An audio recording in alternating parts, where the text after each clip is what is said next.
All right, so I'm just getting drunk and making all these videos, and I'm making videos on different virtues and vices, and we are now on to greed. We are on to greed, right? Um, so like we could just do the traditional thing, right? We could just easily do the traditional thing and say that greedy people don't have a heart; they are heartless. They are heartless.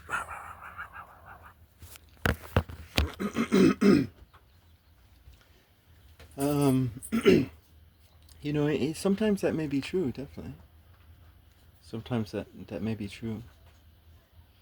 But let's look at it from another angle, right?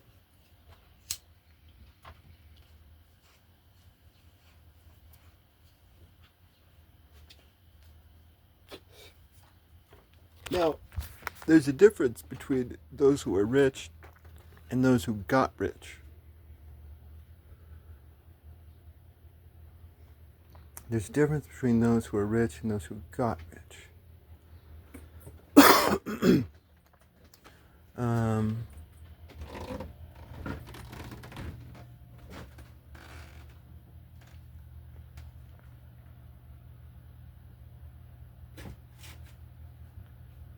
so let's set those who are rich aside, and let's look at those who got rich. It's like, how did they get rich? How did they get rich? Um,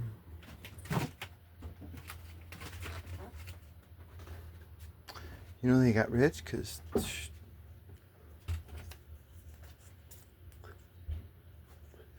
they got a mind, right?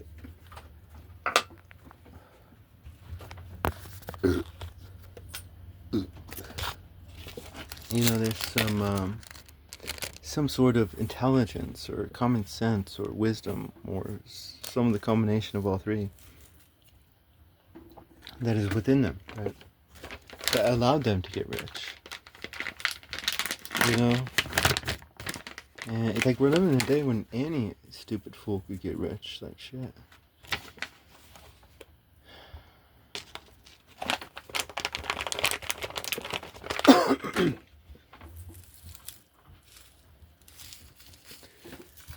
But I mean, there is like I think this is why greed is one of the lower tiered vices, because and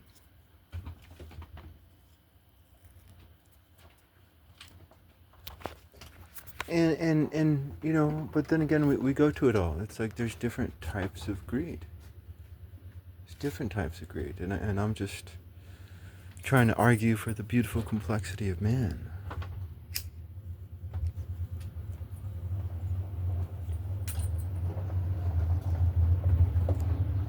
And say that, there's some greedy people in the world who are very impressive in some ways.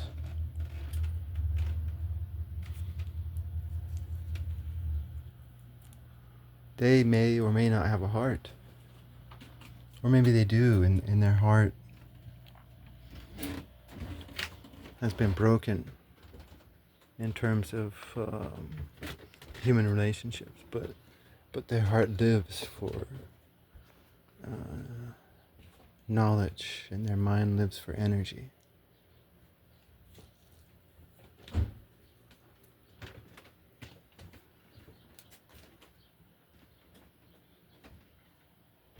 I mean, damn, there's just there's a lot of different types of greedy people out there, I think. And yeah, no, some of them are definitely, they don't have a heart. They do not have a heart. I myself couldn't imagine being rich because, like, I'm 46, I'm poor, like, I have $0, like, literally $0, 0 cents in my bank account. I have $0 in my wallet. and I've got like maybe $5 in quarters. But it's like in this crappy little home. Oh, it's nice. I like it. Home is where the heart is. My heart's here. But it's only crappy because I don't clean it. Put and take care of it. But I made myself a good noodle dish today. No, I did.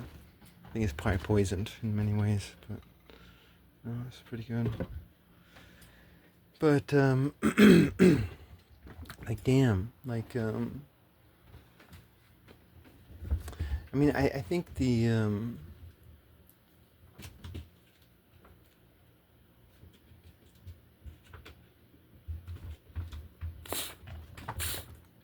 I think the humiliation, the condemnation of greed is that, like, if you ever did become rich, then you'd be surrounded by parasites, by men and women who don't give a fuck about you. And you'd never be able to tell the difference because they all put on the same face.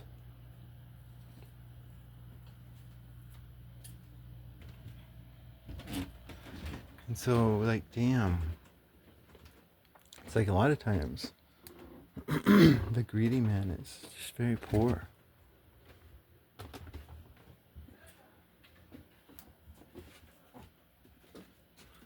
And this is the solution.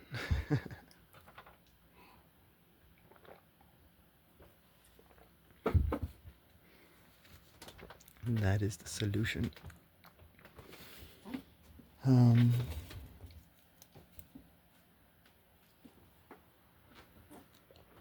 I'm just going to plug this great movie that I watched. It's Tennessee Williams' play, Cat on a Hot Tin Roof. I never saw the play, but I saw the movie with Paul Newman and Elizabeth Taylor. And there was this one guy who played the father, and he sings Christmas songs, and he has just such a beautiful voice, singing voice. But he was a good actor in it too. Like, I think he stole the show actually. I think he was the real star. But anyways, but they all did great. But there's this one scene where, cause like this guy, he's this rancher guy who's dying of lung cancer, I think. And he has an elder son who's done everything he's always told him to, and then he has the younger son, Paul Newman, who's always rebelled against him, and he loves we all favorites, and it's obvious that Paul Newman is his favorite, right? But Paul Newman hates him. So it's this big dramatic Christmas, and they're in the basement, and they're surrounded by all this basement stuff. And they're giving this passionate stuff to each other, and the father says, I've given you everything you've ever wanted. I've given, and he's like just pointing it all out, and he's like, I've given you. And Paul Newman just breaks down, and he's like, thanks, and he just starts breaking all this stuff because it's just all a bunch of storage down there, right? And he's just breaking it, things, but you never gave us love. And I think Tennessee Williams knew where real value lay.